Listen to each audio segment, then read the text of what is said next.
আমি অনেকক্ষণ ধরেই বাসর ঘরে বসে আছি। কালকে থেকেই মোবাইলটার কোনো হদিস নেই। থাকলে হয়তো সময়টা জানা যেত। তবে বেশ বুঝতে পারছি 12টার উপরে বেজে গেছে। কিন্তু আমার হতচ্ছাড়া জামাইটা আসার নামই নেই। একটু আগেও শুনেছিলাম কারা যেন রাক্ষসের মতো খ্যাক খ্যাক করে হাসছে।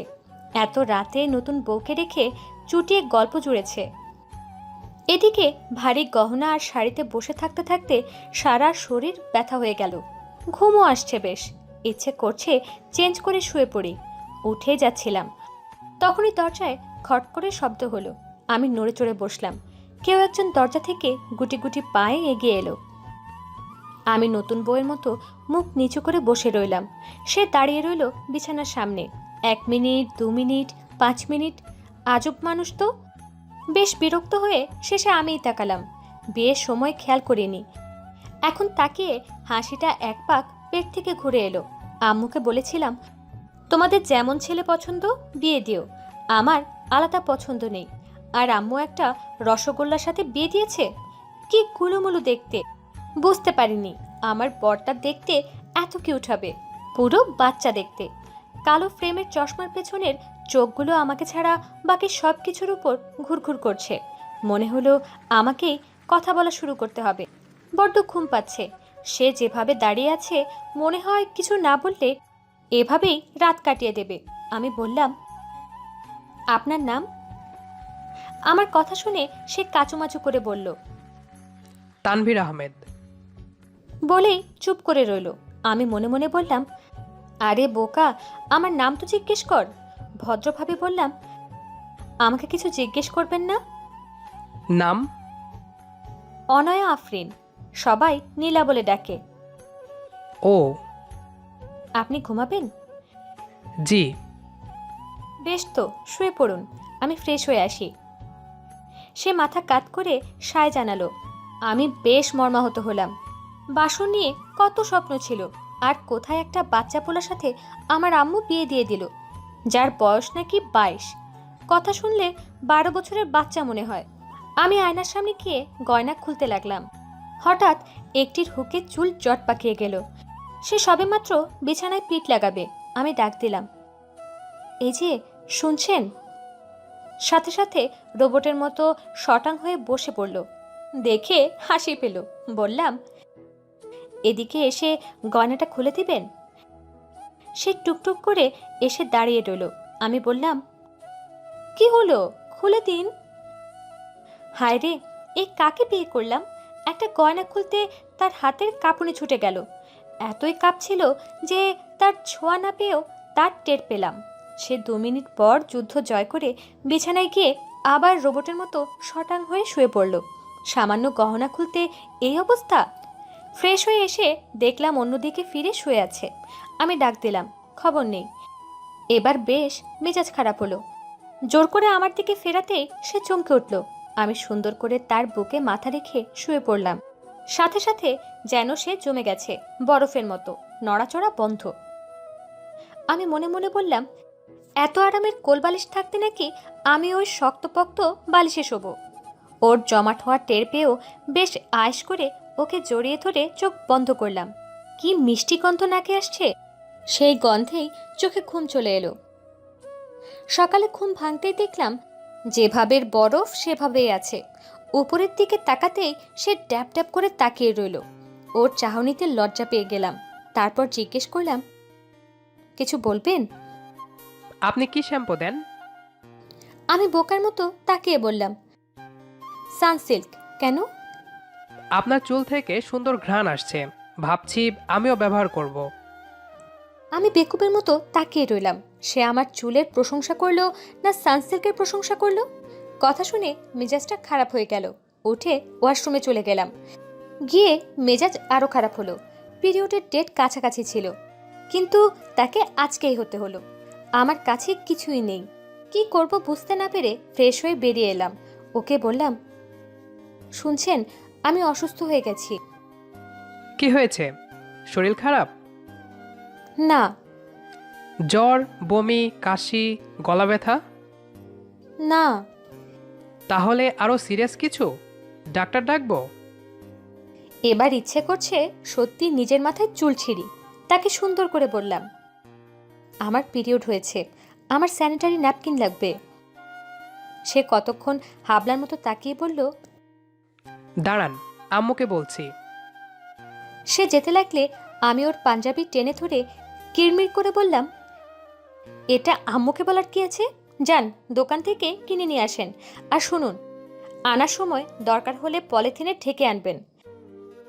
সে মাথা নেড়ে বেরিয়ে গেল। 1 ঘন্টা পর সে দরজা নক করে বলল। আসবো? আমি বিরক্ত হয়ে বললাম, নিজের রুমেই তো আসছেন, নক করার কি আছে?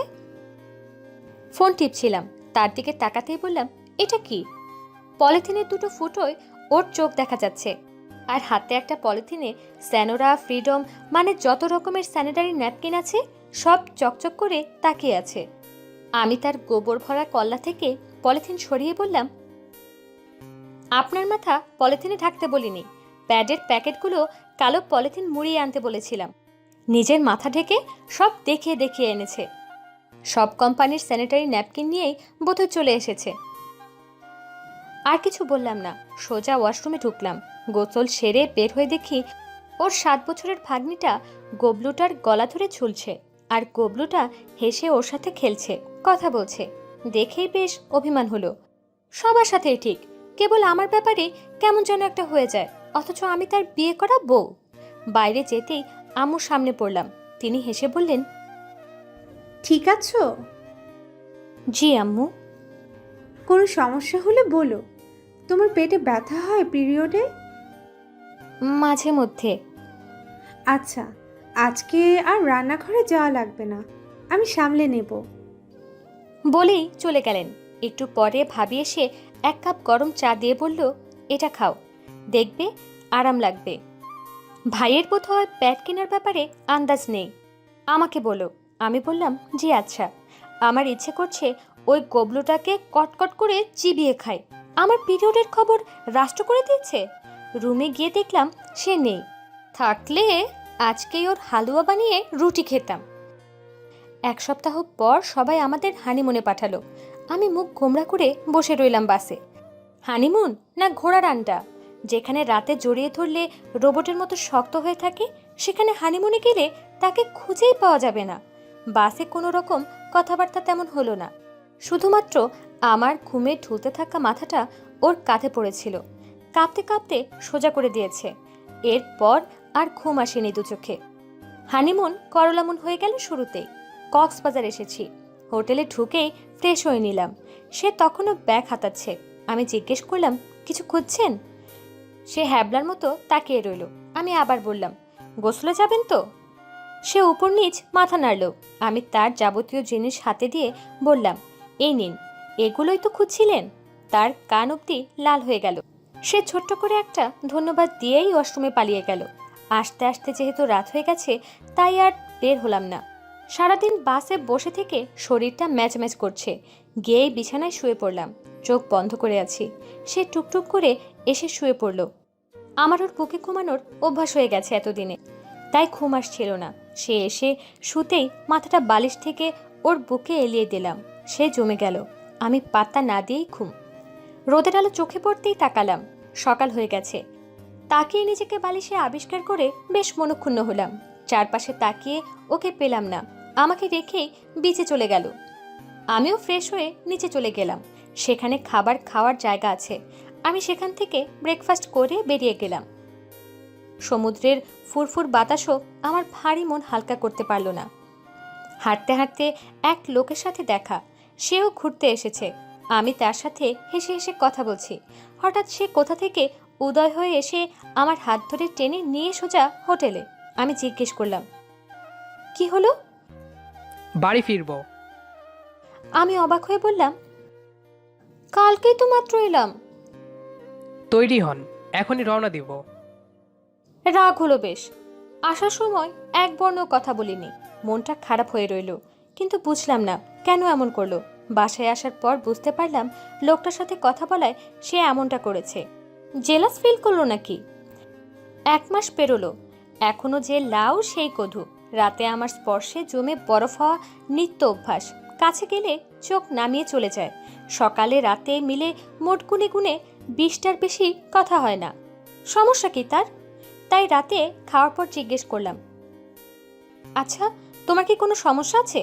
সবার সাথেই ঠিক, কেবল আমার সাথে অন্যরকম আচরণ করো। সে চুপ করে রইল। আমি তার কাছে গেলাম। সে ল্যাপটপে কাজ করছিল। আমাকে এগোতে দেখে চোরের মতো পালানোর পথ খুঁজছিল। আমার পাশ কাটিয়ে যেতে লাগলে আমি টি শার্টের কলার ধরে বললাম, এই তোমার সমস্যা কি? নিজের বউয়ের দিকে ফিরেও তাকাও না। অন্য মেয়ে হলে ড্যাব ড্যাব করে তাকিয়ে থাকো। সে এবার উত্তর দিল, মোটেই না, আমি কারো দিকে তাকাই না।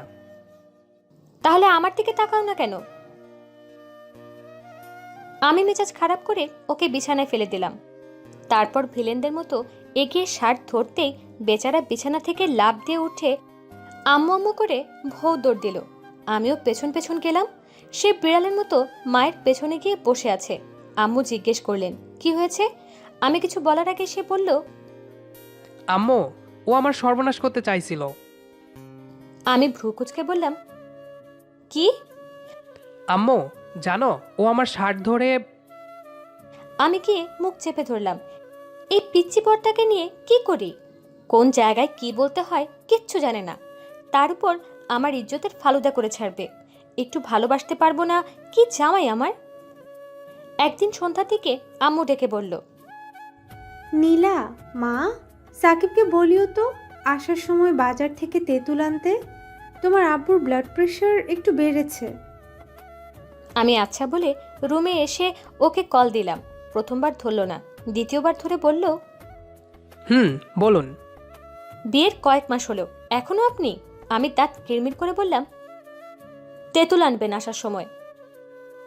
ফোনের ওপাশে তাকে হঠাৎ খুশি খুশি লাগলো। সে বলল, সত্যি?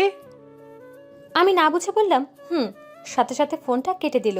1.5 ঘন্টা পরে আমি বিছানায় বসে পা ঝুলাতে ঝুলাতে ফোন টিপছি।